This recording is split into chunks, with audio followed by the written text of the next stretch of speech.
For those of you who I've not met, and there are a few, I'm really glad to see many of you have turned on your cameras. My name is Riley. I'm your head of education, though I wear many different hats. I have had the privilege of being able to work for you for about 10 years now, starting off as an organizer and moving throughout the organization in many different ways. I also want to center first and foremost how grateful I am to you as nurses who not only sacrifice yourselves and your families on a daily basis, whether we're in a pandemic or not.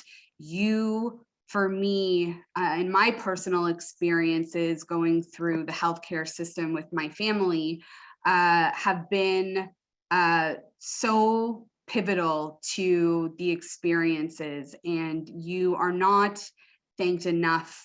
And I really just want to call that in and let you know how grateful I am to you and your families and everything it is that you do to dedicate yourselves to the nursing profession, but also to our union so that your voices can be heard. This next section is really designed to try to narrow the scope from our theoretical conversations to the personal and individual level. I know many of you will recall from earlier that Jackie told us 90% of our RPNs identify as women. And as women, this gender category of difference is a really important identity marker. It's critical to understanding because it's directly linked to not just the nursing profession, but what's being referred to as the care economy. Okay, and we are in the care economy quite clearly, though it encompasses many different things like cleaning services, like domesticated work, nannying, which I'm going to explain a little bit more in detail about. But essentially, we have to be mindful and really think about the deeply entrenched values that define women's work, and they continue to play out and subordinate us in different ways. And they don't subordinate us equally either, because there are many differing categories within the women category. However, as a salient theme, there are certain convergences that we can relate to. And even though it's been 50 years after women's liberation, and we've seen all this tremendous progress, or what we would consider progress, your economic viability remains directly linked to the biological imperative logic. And that is essentially cooking, cleaning, child rearing, and tending to domestic responsibilities, which is considered natural to us as women. And because it's thought of as natural to us as women, it's considered unskilled and undervalued. And that results in subpar wages, despite the ever increasing market demand, right? Like market demand says like the baby boomers, they're here. Everyone's worried about healthcare. Well, like, wouldn't it stand to reason based on our economic system, capitalism, supply and demand, right? That you are worth a lot more because the service you're providing is in higher demand. For the brothers who are in here with us and those who don't identify and those who identify as non-binary, I just want to thank you for your allyship and support as we continue this conversation. Absolutely, what we're about to do affects you as well.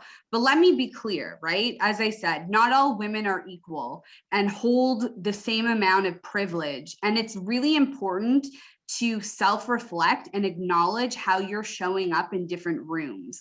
Privilege isn't static either. You can be in one room and have all the privilege in the world and walk into another, and depending on who else is in that room, you might not have any at all. But I'm a feminist, and you just heard also from Matt and Ainsworth on the stark differences that were reported across gender lines in the survey that you filled out as RPNs, right? The experiences that Matt was talking about, that's important. And my hope is that by the end of this next exercise, everyone has a deeper understanding on how systems of oppression are interlocking, meaning they are all woven in together. And I also really hope that the 6% of you who think that you don't need OE&I in your workplace, and the 31% of you who don't want to get involved, will really reconsider your choices after we finish this exercise, okay? So everybody should have received a whiteboard. I saw earlier that some of you were holding it up. Now is where you're going to go get it if you've misplaced it after lunch. You also received a calculator, so please make sure you have your calculator. And for anybody who doesn't have a whiteboard, a blank piece of paper will work. But you're also going to need a marker, a pen, and the worksheet that was mailed out to you, because we're going to be using that in the exercise. The worksheet looks like this. We're going to pull up an electronic version for you as well. But I'm going to give you a few minutes, and I want you to please make sure that you have everything you need. Jackie, I see you've got your marker. Maybe you also want to grab a piece of paper, because we're going to be using that whiteboard, and we're going to start calculating and doing some math. That's okay, Shelly. If you have a cell phone, you should have the app on your phone that is a calculator. Grab a piece of paper and a pen. It looks like Emily's also just shared some documents in the chat box. So I'm going to take a sip of water, and we're going to start, and we'll go from there.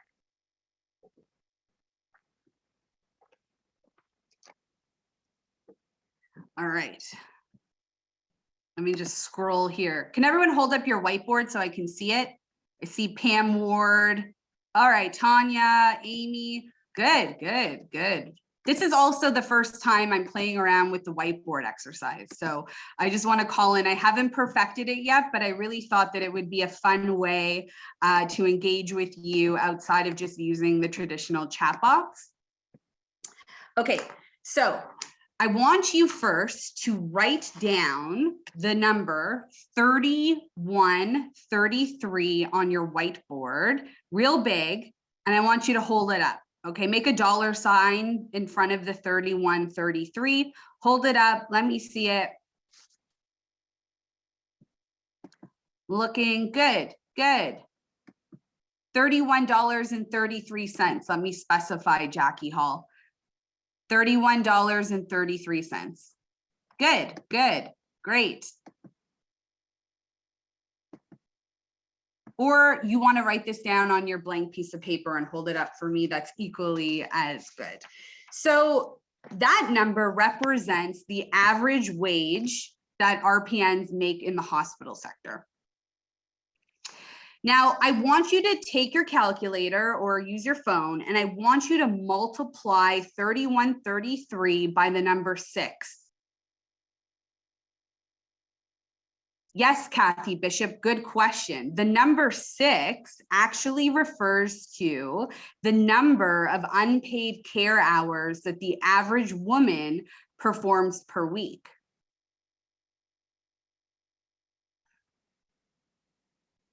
These hours represent the things I was telling you about: traditional domestic female responsibilities, laundry, cooking, cleaning, childcare, elder care, washing dishes, running errands for the home, etc. I also just want to be fair and say that not all families are organized around traditional gender lines either. But for this exercise, we're going to be working with this number. So your new total is $187. Did you know, fun fact, that women spend 2 to 10 times more hours on unpaid care work than men? And this unequal distribution of what's referred to as caring responsibilities is what's linked to discriminatory institutional stereotypes about gender roles. And so really what we're getting at here is that gender inequality is the missing link in the analysis for gender pay gaps in labor outcome, like wage enhancement, like benefits, like job quality, and like your labor force participation. Essentially, all of those things you guys put in the polls are directly tied to gender inequality. Would you agree that nursing is gendered and predominantly female work? If yes, give me a thumbs up or hold up your whiteboard. Let me know like this is landing on you. Good. Okay. So please add, I just saw chat. Please add elder care. Yes, absolutely. And I can't see who put that, but I experienced that myself. I currently am responsible for caring for my dad, who's a disabled senior, and it's a lot of pressure, and he gets home care services and he's got chronic health issues. And right now I don't have a child. I'm personally sharing like I would like to, but I'm very nervous about how that's going to go down, how I'm going to be able to manage all of the pressure that's just sort of thrown on me and expected that I'll do, right? I'm also an only child, so that doesn't make things easier, but elder care is absolutely another example that is a female domesticated responsibility. That is also to say there are many men out there who also step up to the plate and do the right thing in care as well. So I want you to take your $187 per week, which is what we calculated, right? $187 is how much per week you as a woman are performing in unpaid care services. And I want you to multiply 187 by 52 because there's 52 weeks in a year. And when you get that new number, you can erase everything else on your whiteboard. Give me your new number and hold it up for me. So 187 times 52. Or put it on your piece of paper, hold it up. Let me see what you've got. All right, Rachel, $9,774.96. Does that sound right? Good, good. I like some people are rounding up. Some people are rounding down. That's great. But generally speaking, we're sitting at a hefty sum of money there. And that represents your yearly, what women per year, 52 weeks in a year, are leaving on the table. That's your cost of volunteerism in the home. And that's great. There's no shame in that. It is what it is. Some of us really enjoy it. I'm a terrible cook, but I'm really good at loading the dishwasher, you know? So, and I enjoy it because I get my hands messy and I think a lot. You know, but the point here is that figure should be jumping out at you, right? That's what we're doing. The figure should be jumping out at you. Now, I want you to take that number and I want you to write it down somewhere and keep it really safe. Okay, because we're going to come back to it, right? So write it down somewhere, make sure you remember it. We're going to come back to it. And I want you to wipe out that whiteboard because we're going to start a whole nother exercise.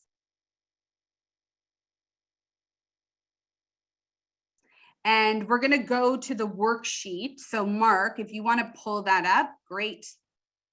So this is what you should have received in your mail package with your whiteboard and calculator. And if you don't have that, I think Emily posted it for you in the chat box, okay? And don't be scared. I know that it looks alarming and math, and I'm the first to tell you I'm not good at math myself, but I want to thank Matt Cathmore, our head of research, who took some time to work with me on what we're about to do and create this. So on the worksheet, you're going to see a bunch of blank columns and rows at the bottom there. That's what we're going to fill out together, okay? The top part that you're looking at is just an example, right? So it's just to give us a sense of what we're going to try to do here.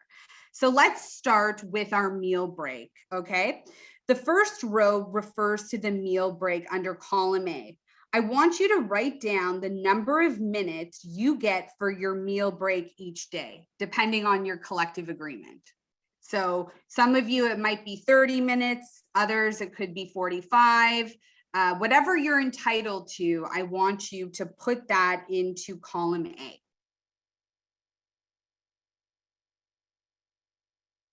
Now, I want you to think about in the past week, just your meal break, Rachel. So for your shift that you're working, if you're working a 9-hour shift, how much time is allotted for you for your lunch break per day?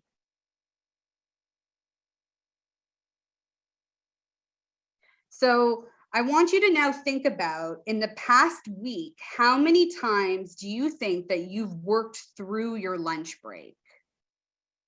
So for example, 3, maybe you worked 7 days on and you worked through 3 of your 30-minute lunch breaks. So maybe it was 4, yep, basically in your week. So we can count, let's say 7 days, yeah.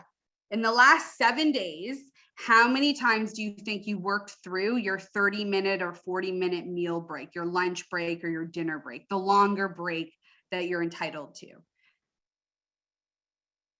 Okay, Dorothy, good. 4, I'm not good, that's terrible, but every day is also even terrible and worse.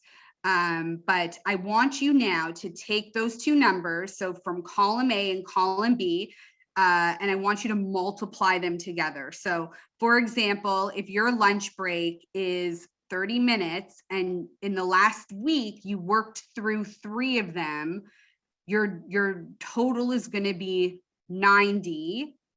But whatever your total is, I want you to multiply A and B, and whatever that number is, plug it into column C. So my number is 90 because 30 times 3 on my calculator is 90.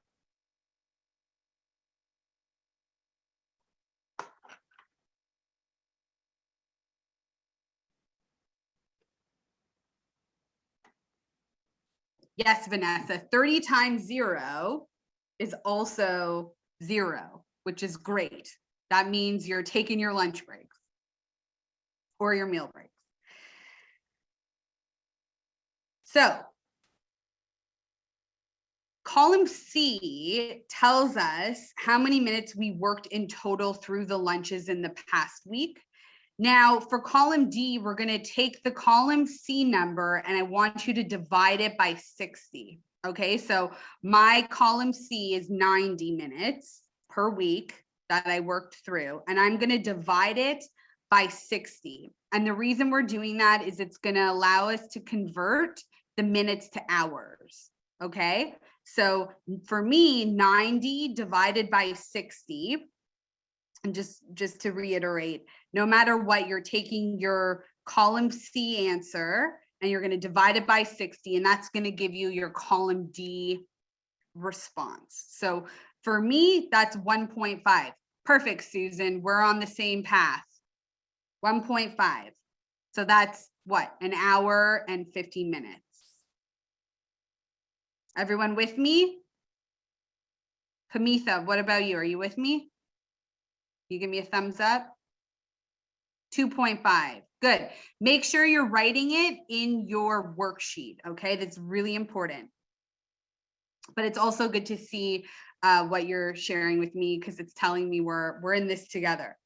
So now what we're going to do is we're going to multiply our number of hours in column D by the wage rate that I gave you, which was $31.33.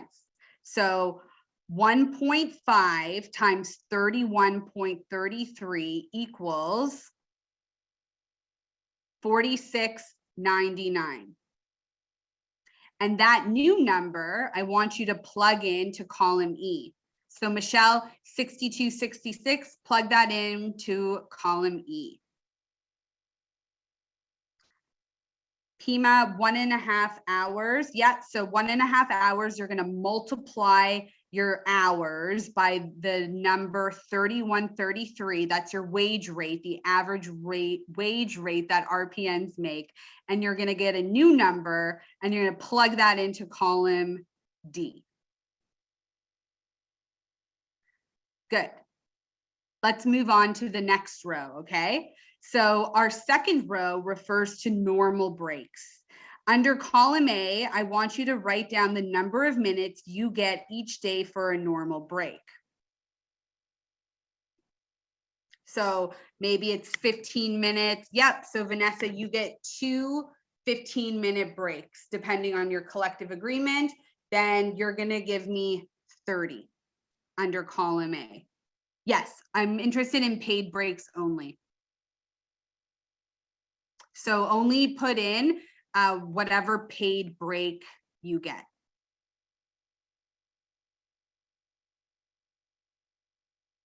So 15 for Tim Allen, it would be 15 because he's got 1 15 paid and 1 that's not. And I want you to think now, Tim Allen and everybody else, I want you to think in the past week, how many times have you had to work through that break? In the same way that you thought about how many times you worked through your meal break, I want you to tell me how many times you worked through your 15-minute break. So for example, maybe it's 3. And you're going to put that number into column B. That's okay, Tim. We're going to keep rolling with this. So Monica, you've not, in the last week, Monica, you didn't miss out on your paid 15-minute break. So now we're going to take the normal break number in column A and we're going to multiply it by the number in column B, the same way we did it above. So for me, 15 minutes times 3. Last week, I skipped 3 15-minute paid breaks, and that gives me the number 45. And so whatever your new number is, you're going to write that into column C. And I know some of you are just really good at math and you're already like, you're following this, you're following the flow and you're jumping ahead. And so the number in column C tells us how many minutes we worked in total through our normal breaks in the past week. So for example, you know, as I've mentioned, mine was 45. And we're going to keep moving to column D, where you're going to take the column C number and divide it by 60 so that we can convert it into specific minutes and hours.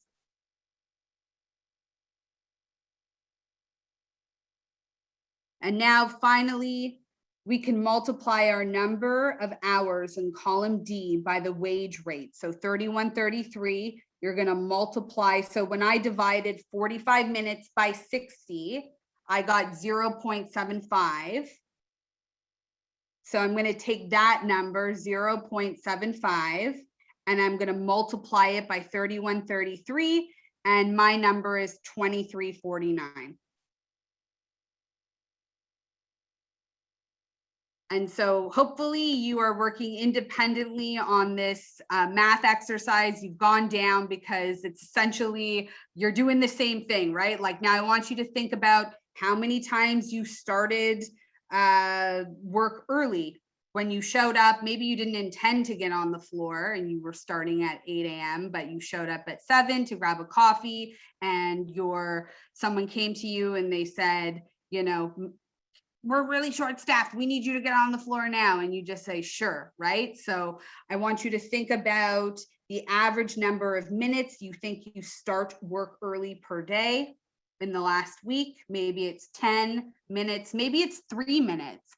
It doesn't matter. Put it in there. I want to know. And you're going to take that and you're going to multiply it by the number of times you think that happened for you last week. So I really like the number 3. Let's go with 3.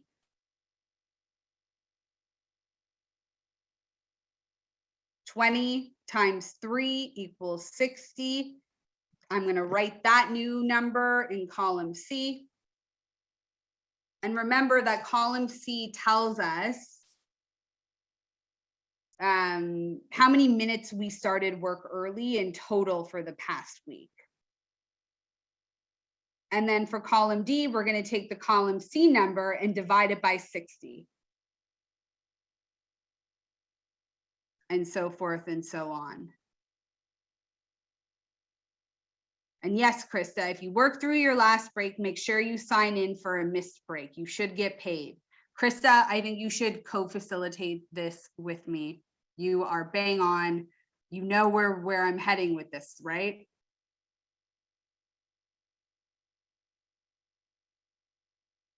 If you don't start late or early, don't worry about it. Just put 0 in there.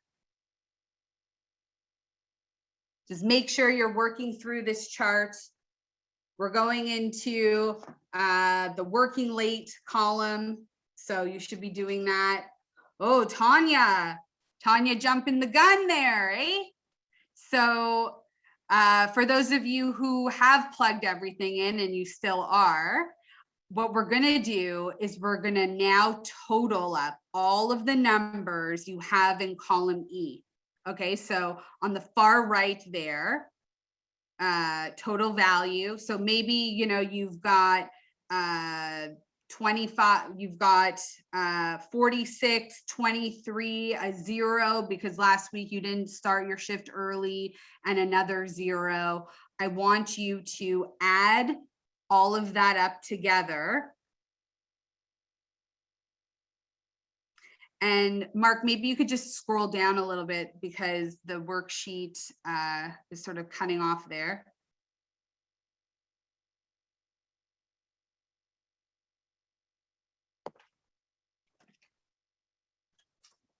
A little bit more.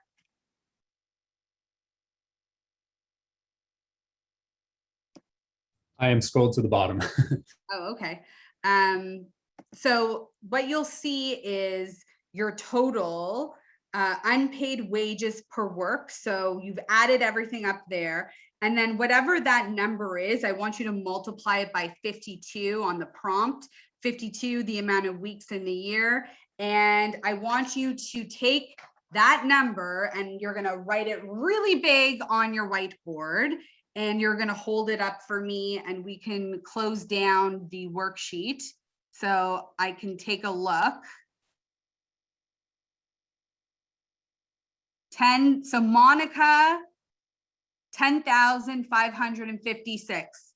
Charlene, 4,100. Joanne Kilmer, 5,702. Keep holding it up. I want to see. Rachel Russo, disgusting. That's a lot of money. Lystra, Lizanne, Raphael, 5,600, 5,000. Ooh, Kelly Clark, girl, that is a lot of money. You're the winner so far. 68, 6,000 on with Shauna. So, you know, you should be scrolling through on the side of your screen. Like, guys, take a look at what your peers are holding up here, okay? Like, this isn't Trump change we're talking about.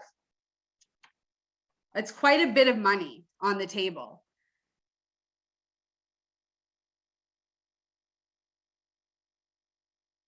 Sandy Jones is even going further and she's starting to multiply by years. I don't know how much seniority some of you have, but you know, I don't have the calculation for that. I had to really think and write out my notes on how to walk you through this own process.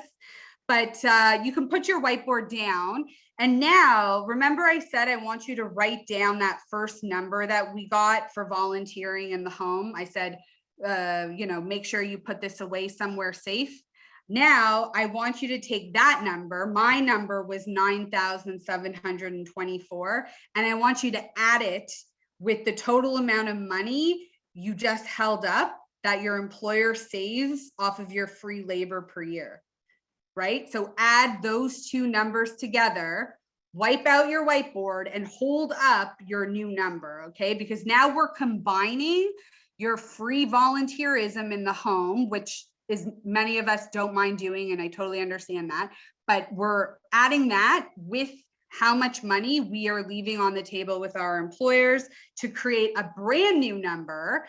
And when I add up mine, which is 9,724, with the amount of money I'm hypothetically leaving on the table with my employer, which isn't really real in this like disclaimer here, 7,330, that new number for me is almost $20,000. So let me see your new numbers, folks. Hold it up. And I want everyone to take a look at what that number is for each other. Whatever number you have, write it down on your whiteboard and hold it up. Tanya, WTH, $16,000. I can't see other whiteboards. Here we go. Vanessa, Jen, I hope some folks are taking screen grabs because these numbers really add up. Carrie Pitts, almost $20,000. Hold on. Tara, 21, that like, guys,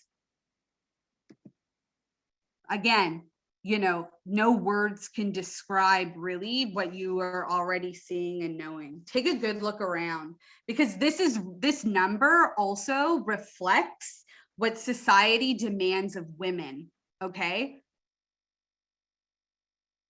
They represent the personal sacrifices, those numbers, and the sweat equity that you each put in and which continues to go uncompensated, unrecognized, and therefore unchanged. Can you imagine what would happen if we combined all of our individual numbers together yet? Like based on this group? Like in my head, just looking at what I've seen, we're probably, I don't know, 200,000, 500,000, I don't know. We're a lot just in this room. But better yet, imagine, do a thought experiment with me. Imagine if we multiplied those numbers across the entire healthcare industry and we included all of the healthcare workers, not just you as RPNs. How many people do you think are being taken advantage of here? And for reference, in that like thought experiment, there's currently around 650,000 women who are employed in the healthcare sector in Ontario. So the next logical question that you're probably asking is, where's all this money going? Right? And you heard it this morning. We talked about politics. We talked about, you heard from Christoph, where the allocation is going. You know, and the truth is we can't really be certain for sure, but we have a good idea. And so Mark, if you could pull up that next slide for me.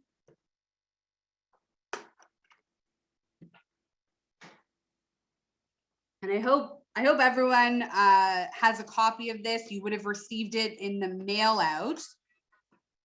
And really what you're looking at here is some of the hospital CEO salaries from 2020. Can you find your own CEO on the screen? Let's take a closer look, shall we? Let's start at the top left corner. So Arden, who's the CEO of Southlake, employs over 5,000 people. And as you can see, her yearly compensation last year was $480,000, not including benefits, pension, any of those other wonderful perks she probably receives. And if we go down to the third row and let's scoot over by, let's say 4, you'll see Dr. Andy Smith, who's the CEO of Sunnybrook Health Sciences, and he made $736,000 last year. I hope you're able to find your CEO from the central. This also is, I believe, the central CEO hospital. So if you don't see your CEO, don't worry. I'm sure they did well last year. But I want to also ask you now to put on that lens that Ainsworth and Matt were talking about. Is there anything else here that stands out to you? What do you see? Or better yet, what do you not see? It's pretty jarring to me, with the exception of Jimmy.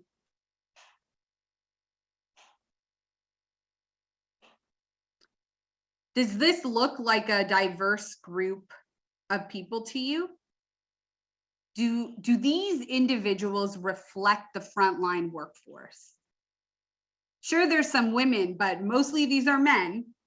Do you think they understand what it's like for you as a woman to be demanded of so much in both at home? You're getting it from both sides, right?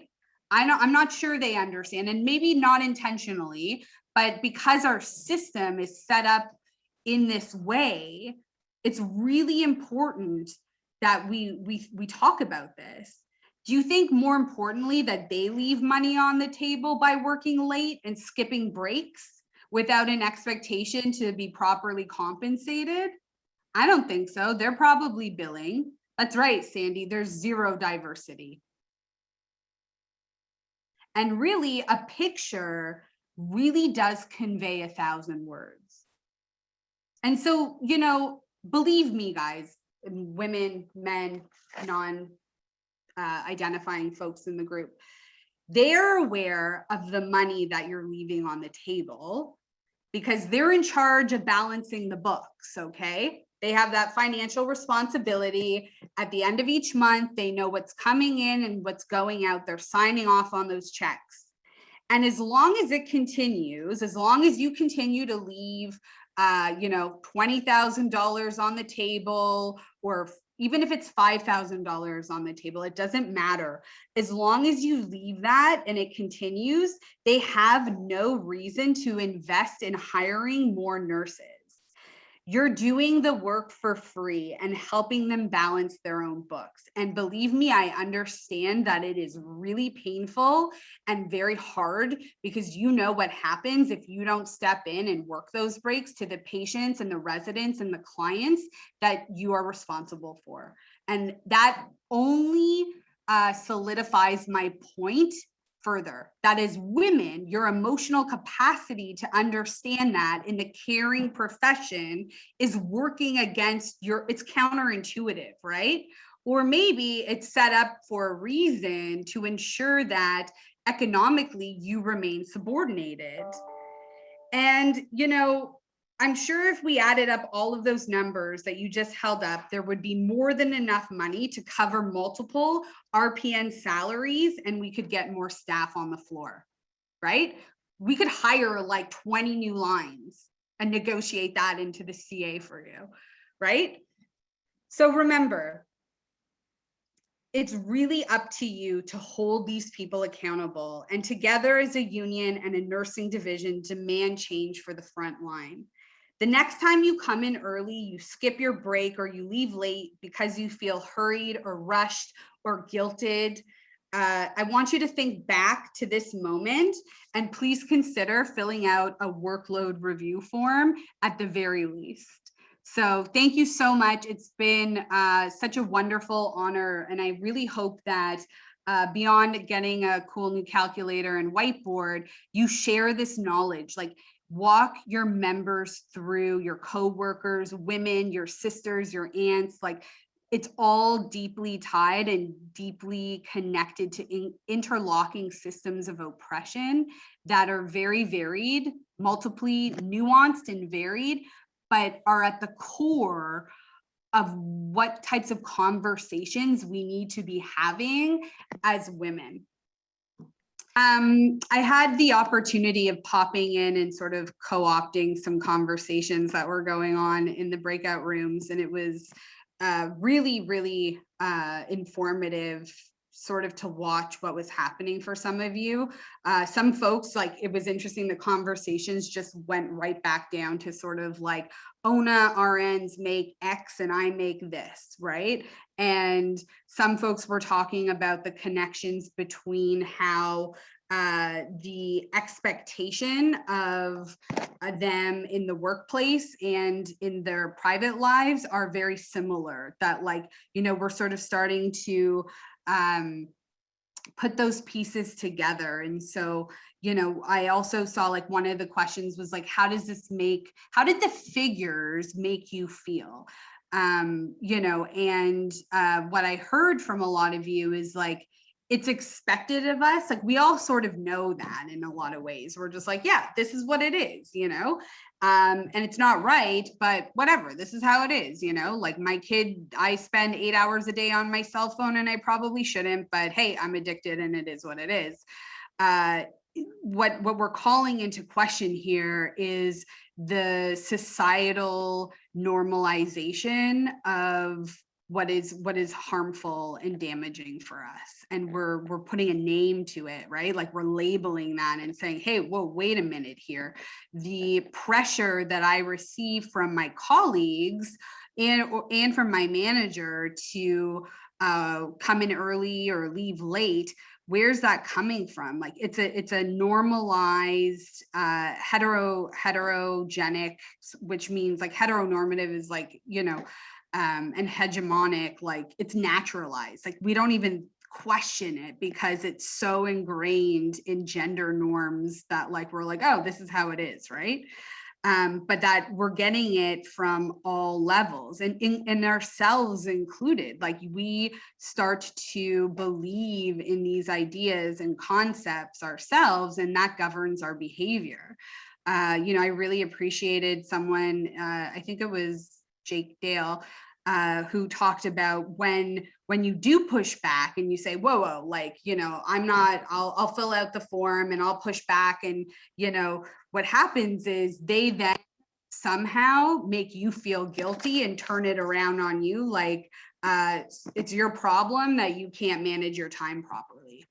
Right. And so they deny the requests for you to have an extra break or whatnot. And again, like that's not a coincidence either, right?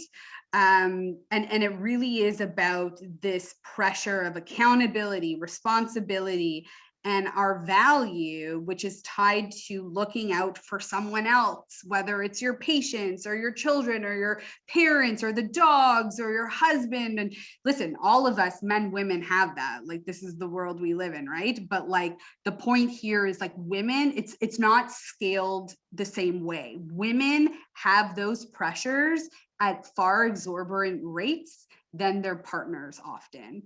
And so really what you're looking at here is the systemic gender inequality that we're talking about, which is tied to pay equity. And we do have a pay equity department that does a lot of this work.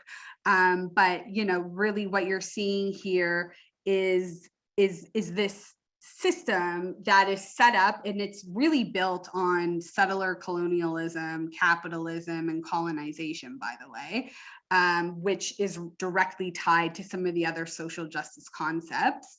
But it's there. And so we need to root our conversations not in like, well, why does the RN, who basically does the same thing I do, make $20 more than me an hour? Because that's not going to work. Like people aren't going to respond to that the same way. You're not wrong, and I agree with you, but like we need to frame up the conversations differently, right? We do that, yes, gaslighting. We need to do that because we're able to get really deep and like start to pick apart and unravel what's actually happening at play.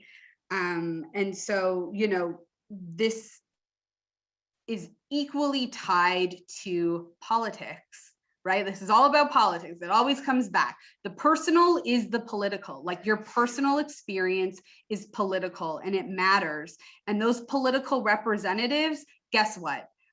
They look a lot like the CEO pictures that we also just saw. We've made some progress, but we are nowhere near close to actual representation and fair and equity so that everybody's voice is heard. Not everybody's voice is heard. Certain voices are being propped up and heard, and they're controlling the conversation, which leads us into unhelpful, unproductive conversations sometimes, right?